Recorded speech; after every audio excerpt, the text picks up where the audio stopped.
नमस्कार दोस्तों, आज हम आए हुए हैं कैलाश हॉस्पिटल और हमारे साथ हैं यहाँ के मुख्य प्रबंधक श्री पवन शर्मा जी। आज उनसे हम जानना चाहेंगे कि कोविड के जो लास्ट ईयर कोविड था और इस बार जो कोविड में बढ़ोतरी देखी गई है उसके लिए उनका क्या है, लास्ट ईयर के मुकाबले आज का क्या हो सकता है। पवन जी बहुत बहुत नमस्कार आपको। नमस्कार भैया, आपका बहुत बहुत स्वागत है। थैंक यू भैया। आपसे हम थोड़ा जानना चाहेंगे कि जो लास्ट ईयर कोविड था और इस बार जो कोविड की लहर आई है उसमें क्या अंतर है। इस बार जो शुरुआती दौर में जो लहर आई है वो एक बार ऐसी स्थिति लगी कि वो जो भयावह स्थिति बनी है आम आदमी के लिए। हालांकि रिकवरी रेट बहुत अच्छा रहा है, 80% रहा है लगभग, और उसके बाद अब सुधरा है जो अब 90% के लगभग जा रहा है। और पिछले जो बार वेव आई थी उसमें भी 90% के लगभग रिकवरी रेट रहा था।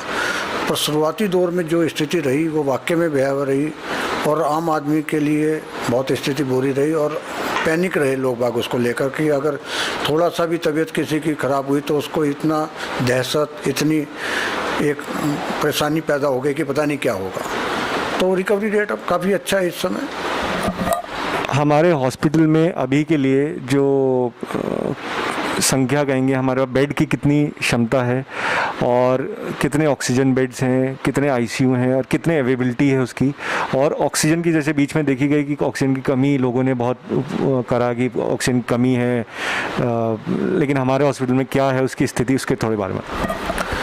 जहाँ तक ऑक्सीजन का सवाल है, शासन प्रशासन के माध्यम से मैं समझता हूँ किसी भी हॉस्पिटल में ऑक्सीजन की कमी पैदा नहीं होने दी गई।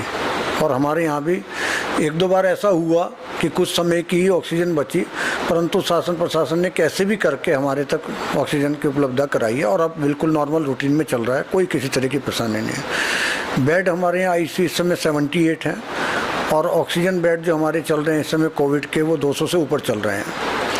और इस समय जो ज़्यादा स्थिति है ख़राब वो आईसीयू बेड और वेंटिलेटर को है। O2 बेड जो है वो उपलब्ध हैं, इस समय मिल रहे हैं आम आदमी को, पर आईसीयू और वेंटिलेटर की अभी भी स्थिति थोड़ी सी ख़राब है जो आम आदमी को नहीं मिल पा रहा है जल्दी से। जैसे हम लोग देख पा रहे हैं कि लोग बाग घरों से पैनिक कर रहे हैं, जिनकी ऑक्सीजन थोड़ी सी कम होती है वो लोग हॉस्पिटल की तरफ ज़्यादा रश करते हैं।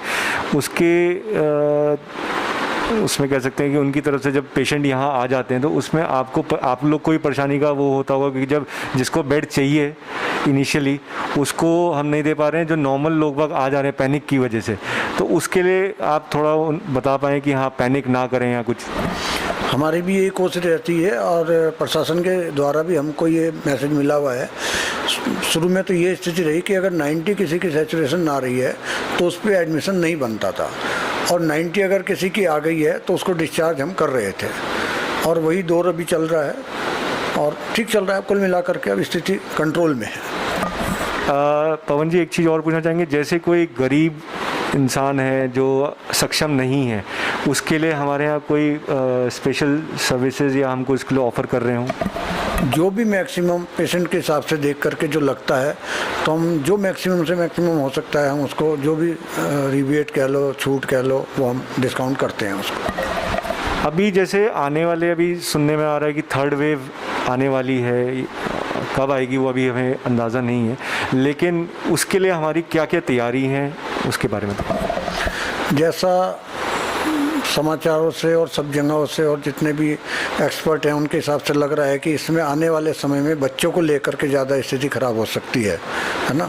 तो उसके लिए हमने बच्चों के जो NICU है, बच्चों का जो ICU है, उसके लिए हम भी तैयारी कर रहे हैं। ऑलरेडी हमारे पे 20 बेड का जो 20 बच्चों के लिए NICU तैयार है और हम इसके लिए और आगे भी तैयारी कर रहे हैं कि हम कितना ज़्यादा से ज़्यादा उसके लिए कर सकते हैं और बच्चों के वेंटिलेटर बढ़ा सकते हैं। लास्ट में आपसे एक सवाल पूछना चाहूँगा कि कोविड के लिए आप लोगों को, पेशेंट्स को और जो नॉर्मल जनता है उनको कोई संदेश देना है जिससे कि कैसे बचा जाए, क्या है कि? देखो, बचने के उपाय तो सरकार और माध्यम से हर किसी को बताए और बतलाए जा रहे हैं। पैनिक ना हो। फीवर पहले भी आता था, खांसी पहले भी होती थी, ऐसा नहीं था। हम भी छोटे से आज तक देखते आ रहे, सिर्फ एक फीवर आने से आदमी इतना परेशान हो जाए और घबराहट की स्थिति पैदा हो जाए, उस स्थिति से ही नुकसान हो रहा है। जो एक बंदे के दिमाग में खौफ जो पैदा हो रहा है उससे ज़्यादा नुकसान हो रहा है। फीवर से और जुकाम या खांसी से इतना नुकसान नहीं हो रहा है, खौफ जो पैदा हो गया उसकी वजह से नुकसान उठा रहे हैं पेशेंट। नॉर्मल रूटीन में लें और इतना पैनिक ना हो, डॉक्टर को दिखाएं और ट्रीटमेंट शुरू कर दें। घबराहट से कुछ नहीं होगा, बस यही मैं एक संदेश देना चाहूँगा। बहुत बहुत धन्यवाद पवन जी। धन्यवाद दोस्तों। मैं उत्तराखंड न्यूज़ अपडेट की टीम की तरफ से रजत वशिष्ठ, धन्यवाद।